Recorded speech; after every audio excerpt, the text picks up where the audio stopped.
मित्र हो, एक गाणं आहे, लई बळ आलंय माझ्या दुबळ्या पोरात, बाबासाहेबामुळं तुझ्यानं माझ्या घरात. आज या ठिकाणी जो काही ओबीसी बांधव जमलेला आहे, या ओबीसी बांधवामध्ये लढण्याचं आणि संघर्ष करण्याचं जे काही बळ आलेलं आहे, ते बळ केवळ आणि केवळ फक्त बाबासाहेब आंबेडकरांमुळेच आलेलं आहे.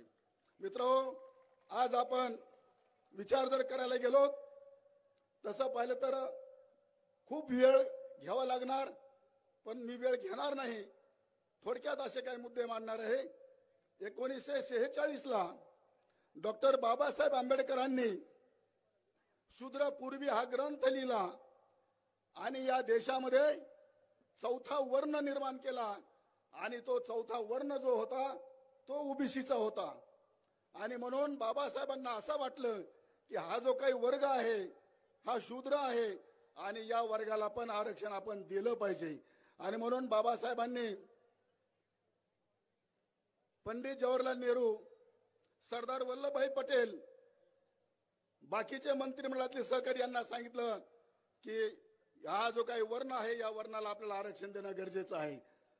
एका गोष्टीचं आश्चर्य वाटतंय, सरदार वल्लभभाई पटेल हे स्वतः ओबीसी होते.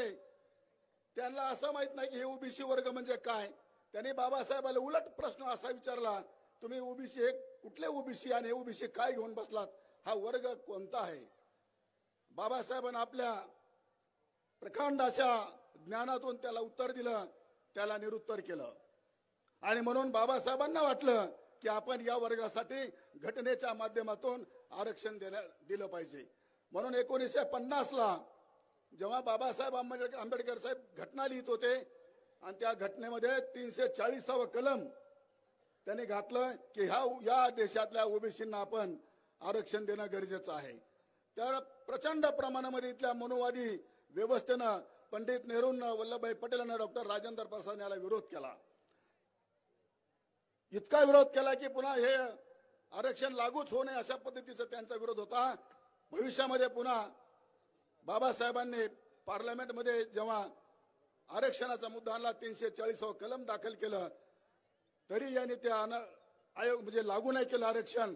यासाठी आयोग नेमा असं म्हणले. आयोग नेमला गेला, काका कालेलकर नावाच्या व्यक्तीच्या नावानं आयोग नेमला आणि त्या आयोगाने जेव्हा शिफारशी केल्या, त्या देशाचे राष्ट्रपती राजेंद्र प्रसाद हे असं म्हणतात, कालेलकरांचा अहवाल वाचल्यानंतर, हे काय लावलं म्हणले, आम्ही काय स्वातंत्र्य या अशा भिकार लोकांना खिरापत वाटण्यासाठी मिळवले का.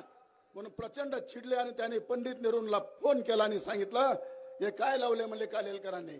पंडित नेहरूंना तो अहवाल वाचला आणि त्यांनी देखील कालेलकरांना झापलं आणि पुन्हा असं सांगितलं की तुम्ही जरी आयोगाचे चेअरमन असताल तरी आयोगाच्या शिफारशी लागू होणार नाहीत, अशा प्रकारची तरतूद तुम्ही करा. 31 पानाचं पत्र त्यांनी लिहिलं. देशात कधी नव्हतो हा जो अहवाल आहे तो अहवाल त्या आयोगानं नाकारू नका म्हणून सांगितलं. तर मला या ठिकाणी एकच सांगायचं मित्र हो, की आज त्याही काळामध्ये आरक्षण देण्यासाठी डॉक्टर बाबासाहेब आंबेडकरच होते, एकटे लढत होते. आणि आज या महाराष्ट्रातला तमाम भटका विमुक्त असू द्या, ओबीसी बांधव असू द्या, गरीब रयतेचा मराठा असू द्या, या मराठ्यांना देखील न्याय मिळाला पाहिजे. यासाठी अहोरात्र उन्हात तानामध्ये श्रद्धेय बाळासाहेब आंबेडकर रस्त्यावरल्या लढाई करतात. मित्र हो, आज 50,000 लोकांच्या समोर मुंडे सर, टीपी मुंडे सरांना म्हणतो, बीडला आमचा पक्षाचा मेळावा झाला, तिथं स्पष्टपणे साहेबांना सांगितलं की मराठ्यांचं ताट अलग राहील आणि ओबीसीचं ताट अलग राहील. ओबीसीतून कोणत्याही प्रकारचं आरक्षण मराठ्यांना घेता येणार नाही, असं स्पष्ट शब्दामध्ये बाळासाहेबांनी त्या ठिकाणी सांगितलेलं आहे. तर असे बरेचसे मुद्दे आहेत मित्र हो. श्रद्धेय बाळासाहेब आंबेडकर हे काय चीज आहे याचा प्रत्यक्ष अनुभव मला स्वतःला नाही. मित्र हो, मी एका कैकडी समाजाचा जातीचा आहे. मला बीड लोकसभेची उमेदवारी बाळासाहेबांनी दिली की ज्या जातीचं मतदान माझ्या मतदारसंघामध्ये 4000 होतं आणि बाळासाहेबांनी मला मतदान म्हणजे उमेदवारी दिली आणि मला लाखभर मतं मिळवून दिले. माझ्यासाठी हेलिकॉप्टरनं प्रचार केला. माझ्यासारखे असे 10 ते 12 भटके मुक्तांचे आणि ओबीसीचे खासदार केले उमेदवार बाळासाहेबांनी उभे केले. आणि म्हणून भविष्यामध्ये मित्र तुम्हाला आम्हाला जर समजा आपला न्याय मिळवून घ्यायचा असेल तर आपल्याला बाळासाहेब आंबेडकरांशिवाय पर्याय नाही. तर त्यासाठी आपण सर्वांनी एका मुठीने आपण श्रद्धेय बाळासाहेब आंबेडकरांच्या पाठीमागे ताकद उभी करावी. एवढीच या प्रसंगी मी आपल्याला विनंती करतो. माझे 2 शब्द संपवतो. जय भीम.